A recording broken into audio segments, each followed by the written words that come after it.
Hidup guru, hidup PJRI, solidaritas, yes. Perkenalkan, nama saya Imade Suka Ardana. Kurikulum Merdeka membawa nafas baru dalam dunia pendidikan, di mana perbedaan dan karakteristik murid sangat dihargai.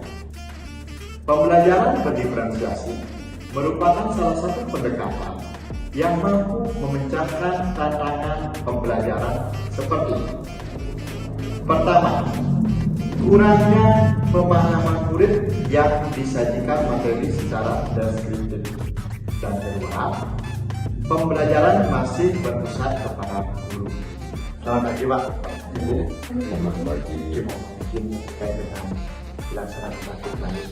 Dengan dilaksanakannya praktik baik, pembelajaran berdiferensiasi dan simulasi persidangan dengan menggunakan palu sidang, diharapkan murid tidak hanya memahami materi secara teoritis, melainkan secara praktis dan aplikatif.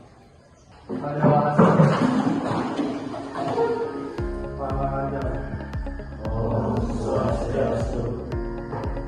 pagi anak-anak. Apa kabar hari ini?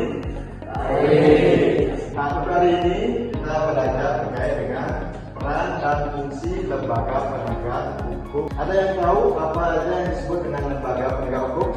JPU Pak, Jaksa Penuntut Umum. Jaksa Penuntut Umum. Yang lain? Ya. Hakim Pak. Hakim. Saya umum berarti anak-anak sudah tahu apa itu lembaga penegak hukumnya. Peran dan fungsinya tahu nggak? Belum. Oke. Untuk pengantar awal kita akan melakukan literasi. Nah, kali ini kita menggunakan literasi digital. Silakan buka handphonenya, cari peran dan fungsi dari lembaga-lembaga penegak hukum tadi.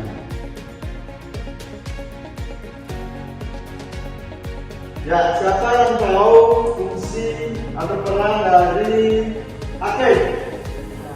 Sastrawan? Hakim adalah pejabat yang diberikan wewenang dalam memutuskan vonis hukuman terhadap orang yang melanggar hukum. Ya, betul ya. Di dalam persidangan, palu ini sangat sama. Jadi, ini dipegang oleh hakim sebagai pengawal atau pemutus dari proses peradilan di meja hijau di peradilan. Ya.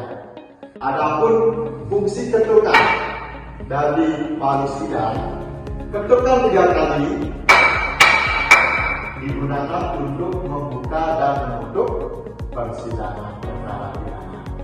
Terus ketukan 2 kali digunakan untuk memutuskan perkara vonis apa yang dilanggar oleh si terdakwa atau tersangka.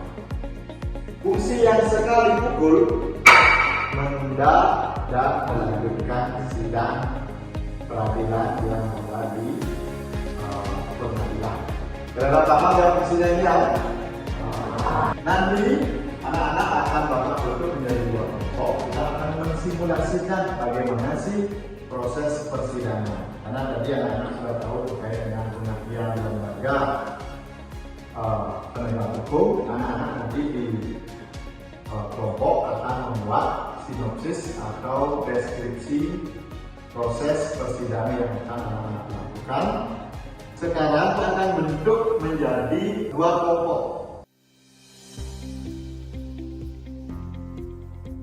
Ya, anak-anak sudah di dalam kelompok. Nanti anak-anak pilihlah kasus sesuai dengan kasus apa yang kalian ingin angkat dalam persidangan. Kasus pemerkosaan, pembunuhan, pencurian, begal, silakan sesuai dengan kesepakatan di kelompok. Gimana anak-anak? Kelompok 1 dan kelompok 2 sudah siap praktik proses peradilan?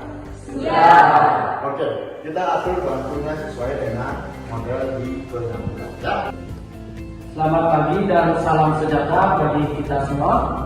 Sebelum memulai simulasi persidangan ini, alangkah baiknya kita melakukan puja dan puji kehadapan Ibu Sang Yang Widi Wasa dengan melakukan penganjalian. Om Swastiastu. Pada hari ini, Kamis tanggal 15 November 2024, akan dilaksanakan sidang perkara pembunuhan. Sidang secara resmi dibuka.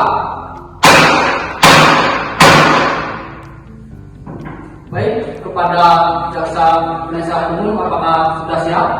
Siap yang mulia. Dan untuk advokat, apakah sudah siap? Siap, Yang Mulia.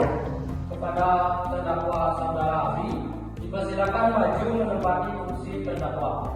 Dalam kasus ini, apakah saudara didampingi pengacara hukum? Ada yang mulia. Apakah benar beliau penasihat hukum saudara? Ya, benar, Yang Mulia. Kasus pembunuhan yang dilakukan oleh terdakwa Abi melanggar pasal 338 KUHP berbunyi barang siapa merampas nyawa orang lain diancam hukuman 15 tahun pidana penjara. Bagaimana pengacara saudara, apakah ada pembelaan? Ada Yang Mulia, Abi sudah mengakui kesalahannya dan terdakwa juga memiliki tanggungan untuk istri dan 2 anak. Apakah saudara dengan ada meracuni korban? Saya sadar yang mulia, tapi saya gelap meracuni korban.